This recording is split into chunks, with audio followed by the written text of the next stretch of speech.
ভোটের আগে শহরে আগ্নেয়াস্ত্র সহ ধৃত দুই দুষ্কৃতী। ধর্মতলা বাসস্ট্যান্ড থেকে দুজনকে গ্রেফতার করল পুলিশ। উদ্ধার দুটি পিস্তল, ম্যাগাজিন এবং কার্তুজ। ধৃত ভাস্কর মণ্ডল এবং রাজা হালদারের বাড়ি কসবায় বলেই জানা গিয়েছে। কলকাতায় সকাল থেকেই মেঘলা আকাশ, সঙ্গে ঝিরঝিরে বৃষ্টি। তার জোরে এক ধাক্কায় 4 ডিগ্রি নামল পারদ। আজ শহরে সর্বনিম্ন তাপমাত্রা 19.7 ডিগ্রি। বুধবারের মধ্যে দক্ষিণবঙ্গে বজ্রবিদ্যুৎ সহ ঝড় বৃষ্টির সম্ভাবনা। ভোটের আগে উত্তর 24 পরগনায় তাজা বোমা উদ্ধার। আমডাঙ্গার তারাবেড়িয়া গ্রামে শঙ্করপুর ব্রিজের কাছে ফাঁকা মাঠ থেকে 60টি তাজা বোমা উদ্ধার করে পুলিশ। কিভাবে এতগুলি বোমা এলো এলাকায়, তদন্তে আমডাঙ্গা থানার পুলিশ।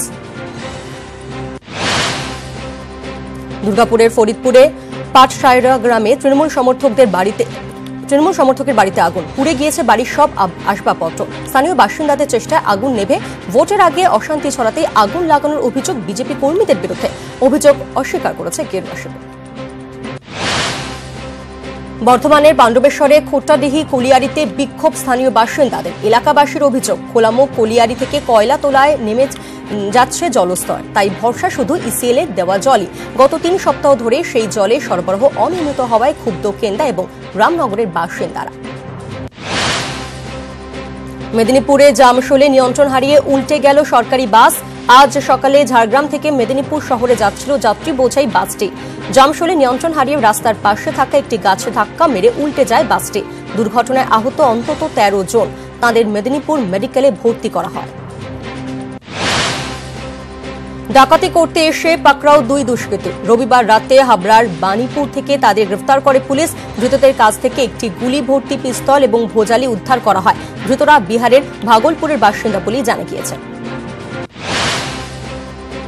ক্যানিংয়ের গোলাবাড়িতে 9ম শ্রেণীর ছাত্রীর অস্বাভাবিক মৃত্যু। রবিবার সন্ধ্যায় ঘর থেকে ঝুলন্ত অবস্থায় উদ্ধার করা হয় বছর 14 নার্গিস সর্দারকে।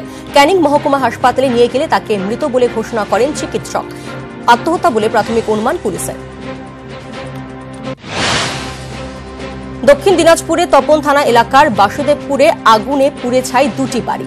রবিবার রাতে হঠাৎই আগুন লাগে। বালুরঘাট থেকে দমকলে 2টি ইঞ্জিন গিয়ে আগুন নেভায়। আগুনে 5টি গরু সহ বেশ কয়েকটি গবাদি পশুর মৃত্যু হয়েছে। গঙ্গা সফরের আগে ঠাকুমা ইন্দিরা গান্ধীকে স্মরণ প্রিয়াঙ্কার। এলাহাবাদে নেহরু পরিবারের আদি বাড়ি স্বরাজ ভবনের ছবি দিয়ে টুইট কংগ্রেসের সাধারণ সম্পাদকের। লিখলেন, স্বরাজ ভবনের উঠোন থেকে এই ঘর দেখতে পাওয়া যায় যেখানে আমার ঠাকুমা জন্মগ্রহণ করেছিলেন। নরম হিন্দুত্বে ভর করেই যোগী রাজ্যে উত্তরপ্রদেশে ভোট প্রচারে নেমে পড়লেন প্রিয়াঙ্কা গান্ধী। প্রথমে এলাহাবাদে বড় হনুমান মন্দিরে পুজো দেন সোনিয়া কন্যা। তারপর ত্রিবেণী সঙ্গমে গঙ্গা পুজো করেন তিনি। প্রিয়াঙ্কাকে ঘিরে সর্বত্রই কংগ্রেস কর্মী সমর্থকদের ভিড়। প্রবল তুষারপাতে ঢাকা পড়েছে সোপিয়ানের ঐতিহাসিক মুঘল রোড। 84 কিলোমিটার দীর্ঘ এই রাস্তার প্রায় পুরোটাই ঢাকা পড়েছে বরফের চাদরে। বরফ সরিয়ে ফের যান চলাচল শুরু করতে প্রায় 3 সপ্তাহ লেগে যাবে বলেই জানিয়েছে স্থানীয় প্রশাসন।